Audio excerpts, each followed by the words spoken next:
जोङो दिनै Ex-NDFB जानानै बे खौरांगिरि मेलखौ हरखाबै लानो गोनां जादों। बे लानो गोनां जानायनि जाहोनानो जाहैबाय थांनाय 14 बे सोलिफु दाननि 14 अक्ट'खालि क'क्राझार आरो चिरां बिथिंजाय जों Ex-NDFB फोरनि मुङाव बिसावरायग्रानि सिगनेचार होनानै मोनसे Ex-NDFB फोरनि फोरमान बिलाइ महरै सार्टिफिकेट राननाय जादों। दा आरो बे सार्टिफिकेटनि बिनिमयाव बिथांमोनहा साफायाव बा गांसे सार्टिफिकेटआव 500 रांनि लानायखौ जों खोनानो मोनदों। आरो बिथांमोनहा बेखौ Ex-NDFB फोरनिफ्रायल' जे बे सार्टिफिकेटखौ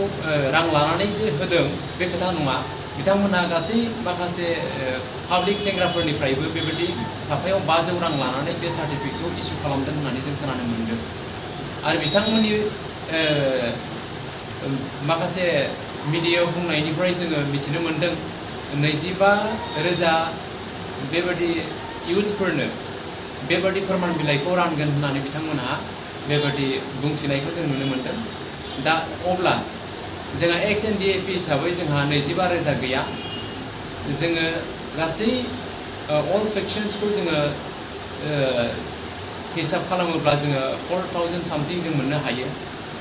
दा अब्ला सोरखौ लानानै बिथांमोना 25,000 बेबायदि Ex-NDFB बे फोरमान बिलाइखौ होनो टारगेट लादों जों बेखौ बुजिनो हायाखै। आरो बिथांमोना बे साफायाव 500 रां बेबायदि लानानै आरो खायसेनिफ्राय 500निफ्रायबो बारा लादों होननानैबो जों मिथिनो मोनदों। दा बै रांफोरखौ बिथांमोनहा मा खालामनो नागिरदों? आरो बे फोरमान बिलाइयाव जों नुनो मोनदों बिसावरायग्रा प्रेसिडेन्ट अफ फर्मार NDFB होननानै जों नुनो मोनदों। दा बेयाव जों बुंनांगौआ बेबो दा माने जोङो जुदि नंगुबै जेनुइन Ex-NDFB फोरनो बेखौ बै पुलिस मिलिटारि जबनि थाखाय जायहा फोरमान बिलाइ गैया बे फोरमान बिलाइ गैयैफोरनो थाखाय बेखौ होनो नागिरदोंब्ला बेखौ जों अल NDFBनि जायफोर प्रेसिडेन्टसफोर बिसोरनि बेवहाय सिगनेचार थानांगौमोन होननानै जों सानो। आरो बेवहाय सावरायग्राया अल NDFBनि प्रेसिडेन्ट नङाखाय बिथाङा प्रेसिडेन्ट अफ फर्मार NDFB होननानै लिरनो हाया। बिथाङा मानोना एस फेक्शननिसो प्रेसिडेन्ट। बेनिखायनो बिथांनो जुदि गभर्नमेन्टनिफ्राय अथराइज हरदोंब्लाबो Ex-NDFB फोरनो बेबायदि फोरमान बिलाइ राननो थाखाय बिथाङा गावनि फेक्शन Ex-NDFB एसनो होनो हायो। आरो अल NDFBनो होयोब्लाबो बिथाङा जेनुइन NDFB फोरनो होयोब्ला जोंहा बाहाय बुंनांगौ जेबो गैया। नाथाय जों सोंनांगौआ बेसो बे सार्टिफिकेटनि बिनिमयाव बिथांमोनहा बेबायदि रां लानायखौ मा खालामनो नागिरदों? आरो बिथांमोनहा मानो नन Ex-NDFB इयुथ्सफोरनोबो मानो थाखाय NDFBनि सार्टिफिकेट होनानै मा फोरमायनो नागिरदों बा मा खालामनो नागिरदों? जों बिनि फिननायखौ जोङो मोननो लुबैयो। आरो फारसेथिंजाय जिहेतु आसाम गभर्नमेन्टआ बेबायदि पुलिस मिलिटारि जबनि थाखाय माखासे पस्ट डिक्लेयार खालामनायखौ बयबो मिथिनो मोनो। नाथाय बेयाव डेफिनेटलि बुंनाय गैया जे NDFBनो बेसेबां quota लाखिगोन होननानै बुंनाय गैया। भारबेलि जों मिथिनो मोनदों 2% quota लाखिगोन होननानै। नाथाय बे 2%खौ जों हिसाब खालामोब्ला दिनैनि दिनाव बे 3,000सो पस्ट जुदि दङब्ला अब्ला Ex-NDFBनि थाखाय बेवहाय 60थासो पस्ट थाहैगोन। अब्ला बे 60था पस्टखौ बे जुदि 25,000 इयुथ्सफोरनो Ex-NDFBनि फोरमान बिलाइ होनानै बे पस्टनि थाखाय एप्लाइ खालामहोयोबा सोर मोनगोन बे पस्टखौ? सोर जेनुइन NDFBआ दिनै बैसो लानानैबो एजआ क्रस जानो नागिरबाय आरो बेबायदि क्वालिफिकेसन हिसाबैबो मिट खालामनो नागिरा। अब्ला जायफोर बै नन NDFBफोरा बेबायदि सार्टिफिकेटखौ लानानै NDFB जानानै एप्लाइ खालामोब्ला बिथांमोना बै 2%खौ बिथांमोनानो अक्युपाइ खालामगोन। अब्ला रावबो NDFBआ बाहाय मोननो हानायनि राहा गैया। आरो गुबुन फारसेथिं बाहाय जोंहा बे पुलिस मिलिटारिनि जितु एप्लिकेसन लानाय साबमिसन खालामनाय बियो अनलाइनसो जादों। दा बे अनलाइन खालामनाय लोगो लोगो बाहाय जेनेरेल हिसाबैसो अनलाइन खालामगासिनो थानायखौ जों नुनो मोनदों। बाहाय NDFBनि quota होननानै बाहाय स्पेसिफाइ खालामनाय गैया। बे अनलाइन बेखौ एप्लाइ खालामनाय लोगो लोगो बे जेनेरेल थांबाय आरो बेहाय एनडिएफबिनि जेबो आइडेन्टिफिकेसन बाहाय जुदिও नंगौ बाहाय जोङो सार्टिफिकेट माखासे जों आपल'ड खालामखानानै बाहाय जोङो जेनेबा गावनि एनडिएफबिनि आइडेन्टिफिकेसनखौ जों होनो हायो नाथाय अब्लाबो बाहाय गुबुन गुबुन बाहाय फोरमान बिलाइफोरबो बिफानाय दङ एनसिसिनि बा गुबुन गुबुन बेफोरबायदिनि दा जों एनडिएफबिनिफ्रायथ' जों गुबुन गुबुन बेबायदि फोरमान बिलाइ होनो हानायनि जोंहा जेबो राहा गैया मात्र जोङो एक्स-एनडिएफबि होननानै जोङो फोरमान बिलाइखौ जों होनो हायो जोङो जाय एक्स-एनडिएफबिफ्रा बिफर 2009नि सिगाङाव जायफ्रा दंखायो जों आइजिपिनिफ्राय मोननाय जोंहा मोनसे फोरमान बिलाइ दंखायो जोंहा आइडेन्टिटि कार्ड दंखायो जायहा उननि बिसेसकरि बुंनो थाङोब्ला जाय एनडिएफबिएसनि बिथांमोननि आखायाव बै जोङो आइजिपिनिफ्राय मोननाय जोंनाव थानाय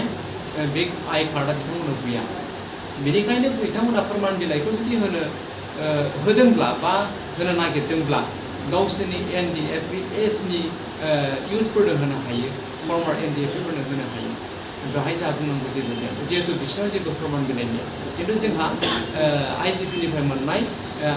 आइडेन्टिटि कार्ड दंखायो 2009आवनो जों मोनखानाय बेनिखायनो जों मिथिनो लुबैनाया बेसो बे 500 सासेयाव 500 रां लानायखौ मा खालामनो नागिरदों आरो 25,000 इउथ्सफोरनो बेखौ होनाया मा ओंथि फोरमायनो नागिरदों आरो बेजों लोगोसे जों मिथिनो लुबैनाया बेनो जोङो एक्स-एनडिएफबि हिसाबै जिहेतु 4 लाख जों फिक्स डिप'जिट जों गभर्नमेन्टनिफ्राय रिहेबिलिटेसन हिसाबै जों मोनदों बे 4 लाख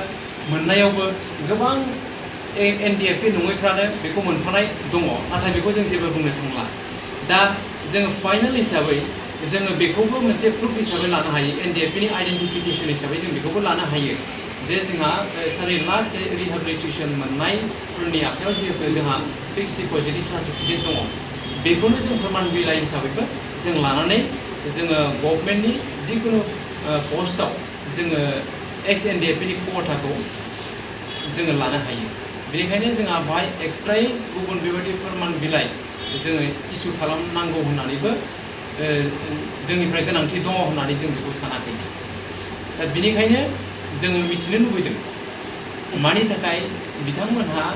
बेबायदि फोरमान बिलाइखौ सोरबा सासेनिल' सिगनेचार होननानै बेबायदि जानला मोनला गासैबो जायनो थाङो बेनोनो बिथांमोना बेबायदि हरदों दा बेनि आन्दोआव बिथांमोना मा थांखि दङ बेखौ जों मिथिनो लुबैयो दिनैनि खौरांगिरि मेलनि गेजेरजों बिथांमोननिसिम जों बेखौनो सोंलु खालामो जा जोङो बिनि फिननायखौ होयो बिथांमोना दिनै मानि थाखाय बेबायदि 25,000 सेंग्राफोरनो बेबायदि एक्स-एनडिएफबिनि फोरमान बिलाइ होनो नागिरदों बा होगासिनो दङ बेखौ बिनि सायाव जों दिनै सोंलु खालामदों जिहेतु जों बेखौ मिथिनो मोनाखै किन्तु एनडिएफबि हिसाबै जोंहा गासै फेक्सन्सखौ जोङो ज' खालामोब्ला 4,000 सामथिं बेबायदि जायो जायफ्रानोखि जोंहा 4 लाख बा जोंनि 4 लाख रिहेबिलिटेसनखौ मोनखांनाय बेखिनियाल'सो जोंनि एक्स-एनडिएफबि होननानै जों मिथिनो मोनो दिनै जों एक्स-एनडिएफबि हिसाबै जोंहा बैसोआ साख्रिनि मावनो हानायनि बैसोआ जोंहा क्रस फ्रायानो जाजोब्बाय बेबायदि बैसो साख्रि मावनो हानाय बैसोआ गोबां खमसै दा बेनिखायनो दिनै गभर्नमेन्टआ जुदि जोङो एक्स-एनडिएफबिनि थाखाय थारैनो एमअएसआव लिरनाय बायदि साख्रिखौ हगारोब्ला जोंहा एज रिलेक्सेसना जोंनो नांथारगोन आरो क्वालिफिकेसन हिसाबै जोंहाथ' नांगौ बादि गोबां क्वालिफाइड बेबायदि गैखाया अब्लाबो जि क्वालिफिकेसन बेखिनि क्वालिफिकेसन जों जिबायदि जबा जोंनि थाखाय बा जों जि जबनि थाखाय जों एलिजिबल बेबायदि जबखौ जों मोननो हास्थायो जोंनि गासै फर्मार एक्स-एनडिएफबिफोरनि थाखाय किन्तु एजनि बेलायाव जों बेखौनो बुंनो थाङो जे जोंनो एज रिलेक्सेसनखौ जोंनो नांथारगौ जोंहा मानोना एकर्डआ 2020आव जादों बे 2020खौ बेस खालामनानैसो जोंनि एजखौ बिथांमोना काउन्ट खालामनांगोन दिनैसिम मानो होनब्ला एकर्डनिफ्राय 3-4 बोसोर बारलांबाय बे 3-4 बोसोरखौ बिथांमोना बे काउन्ट खालामनो मोननाय नङा जोङो एक्स-एनडिएफबि जानानै बिटिआरनि सिइएम बिथांखौ जों बेखौनो खावलायनो सानो दिनै बिथाङा जों Ex-NDFBफोरनि जानानै बेबायदि माबा मोनसे बोल्ड इनिशिएटिभ लानायखौ जिहेतु जों नुनो मोनाखै दिनैसिम 4 बोसोर जालांनोसै 2020 अब्ला दासिमावबो बिथांमोना जोंनि सायाव जेबो इनिशिएटिभ लायैखौ जों नुनो मोनदों ओंखायनो लेटैब्लाबो बिथाङा जों Ex-NDFBनि सायाव मोनसे सिम्पाथेटिक मोनसे एक्सनखौ लानांगौ आरो बेबायदिनो Ex-NDFBनि थाखाय बिथांमोना दिनै जिहेतु जों Ex-NDFBनि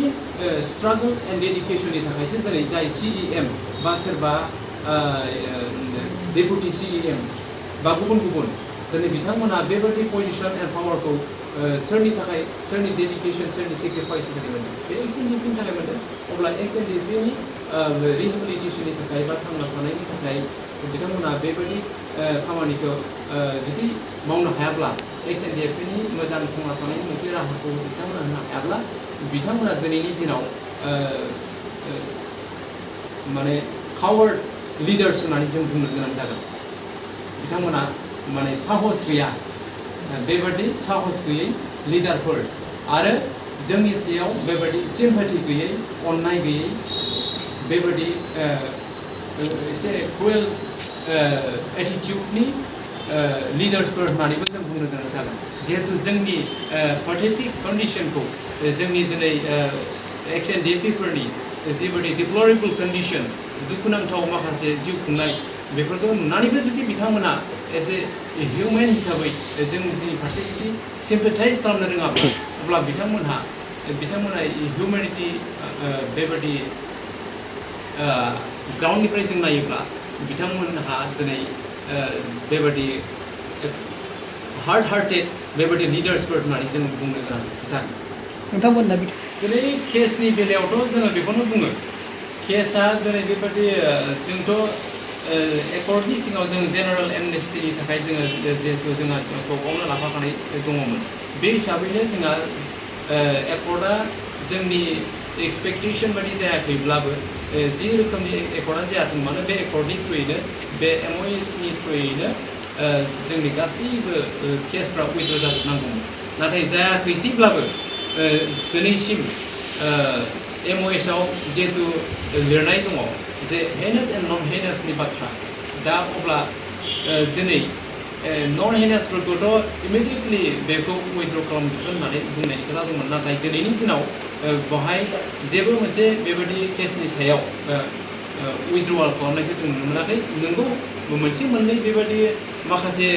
गावबा गाव इन्डिभिजुवेलि नांनानै माखासे केसफोरखौ बेबायदि सिफायनानै लाबाय खिन्थु बेबायदि एज ए हल NDFBनि Ex-NDFBफोरनि केसफोरखौ दिनै बेबायदि फोजोबस्रांनायनि बेबायदि राहा लामाखौ दिनै बिथांमोना बेबायदि गोख्रोङै लानायखौ जों नुनो मोनाखै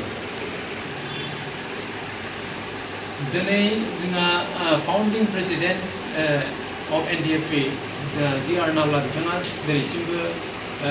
दङ बा लाइफ इमप्रिजनमेन्टआव कनभिक्ट जानानै दङ दा बेनि सायाव जोङो Ex-NDFBफ्रा गुबुन समाव गुबुन बेबायदि हाबाफारि लानायनि गेजेरजों गुबुन राहा लाबोदों बेखौ सफनायनि थाखाय नाथाय बेवहाय दिनै BTR गभर्नमेन्टआ जोंजों कअपारेट खालामाखै आरो बे बेलायाव दिनै बिथांमोना रिलाक्टेन्ट गोसो गैया इनडिफारेन्ट डिसइन्ट्रेस्टेड बेनिखायनो